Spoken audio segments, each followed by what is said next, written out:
রাধে বন্ধুরা, অমৃত কথা বাংলা চ্যানেলে নতুন পর্বে আপনাদের সকলকে স্বাগত জানাচ্ছি। শ্রী হরি বিষ্ণুর অশেষ কৃপা পেতে অবশ্যই কমেন্ট বক্সে লিখুন হরে কৃষ্ণ। এই পর্বের বিষয় হলো বরুণীতি একাদশী পূর্ণ পবিত্র ব্রত কথা, ব্রত মাহাত্ম্য সবটাই শুনবো এই ভিডিওর মাধ্যমে। ভিডিওতে যাবার আগে অমৃত কথা বাংলা চ্যানেলটিকে অতি অবশ্যই লাইক করুন, কমেন্ট করুন, শেয়ার করুন, আধার্মিক নোটিফিকেশন ঘন্টাটি বাজিয়ে দেবেন। বরুণীতি একাদশী পূর্ণ পবিত্র ব্রত কথা, ব্রত মাহাত্ম্য। বৈশাখ মাসে কৃষ্ণ পক্ষে বরুণীতি একাদশী ব্রতের মাহাত্ম্য ভবিষ্যৎ পুরাণে যুধিষ্ঠির শ্রীকৃষ্ণ সংবাদে বর্ণনা করা হয়েছে। যুধিষ্ঠির মহারাজ শ্রীকৃষ্ণকে বললেন, হে বাসুদেব, আপনাকে প্রণাম। বৈশাখ মাসে কৃষ্ণ পক্ষের একাদশী কি নামে প্রসিদ্ধ এবং তার মহিমায় বা কি তা কৃপা করে আমাকে বলুন। শ্রীকৃষ্ণ বললেন, হে রাজন, ইহলোক ও পরলোকে বৈশাখ মাসে কৃষ্ণপক্ষের একাদশী বরুণীতি নামে বিখ্যাত। এই ব্রত পালনে সর্বদা সুখ লাভ হয় এবং পাপ ক্ষয় ও সৌভাগ্য প্রাপ্তি ঘটে। দুর্ভাগা স্ত্রী লোক এই ব্রত পালনে সর্বসৌভাগ্য লাভ করে থাকে। ভক্তি ও মুক্তি প্রদানকারী এই ব্রত সর্বপাপ হরণ এবং গর্ভবাস যন্ত্রণা বিনাশ করে। এই ব্রতর প্রভাবে মানধাতা ধুন্ধুমার আদিরা দিব্য ধ্যান লাভ করেছেন। এমনকি মহাদেব শিব এই ব্রত পালন করেছেন। 10,000 বছর তপস্যার ফল কেবলমাত্র এক পুণ্যিতি ব্রত পালনে লাভ হয়। যে শ্রদ্ধা দ্বারা ব্যক্তি এই ব্রত পালন করে তিনি ইহলোকে ও পরলোকে সমস্ত প্রকারে বঞ্চিত ফল লাভ করেন। হে নিপশ্রেষ্ঠ, অশ্বদান অপেক্ষায় গজদান শ্রেষ্ঠ।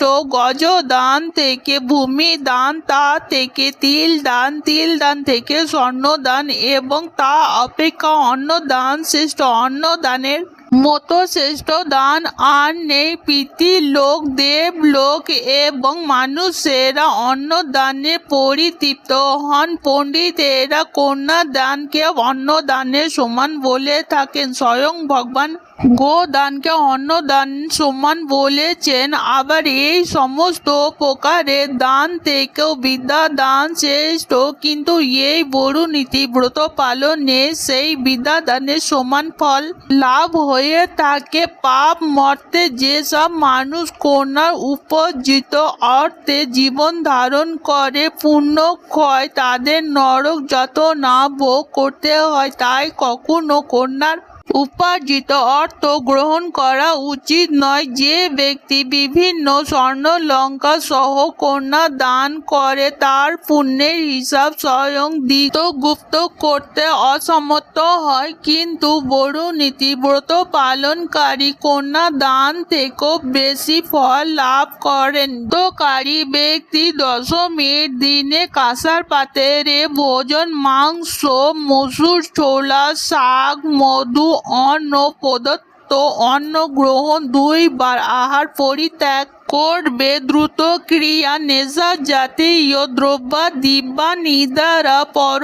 নিন্দা, পর চর্চা, প্রতারণা, চুরি, হিংসা, ক্রোধ ও মিথ্যা বাক্য একাদশী দিন ও বর্জনীয়। কাঁসার পাত্রে ভোজন, মাংস, মসুর, মধু, তেল, মিথ্যা ভাষণ, বয়ন, 2 বেলা আহার এই সব দ্বাদশীর দিন ও পরিত্যাগ। হে রাজন, এই বিধি অনুসারে বরুণীতি একাদশী ব্রত পালনের সকল প্রকার পাপের বিনাশ এবং অক্ষয় গতি লাভ হয়। যিনি হরি বাসরের রাতের জাগরণ করে ভগবান জনার্দনের পুজো করেন, তিনি সর্বপাপ মুক্ত হয়ে পরগতি লাভ করে। তাই সূর্যপুত্র যমরাজের যাতনা থেকে পরিত্রাণের জন্য পূর্ণ যতনে এই একাদশী ব্রত পালন করা কর্তব্য। বরুণীতি একাদশী ব্রত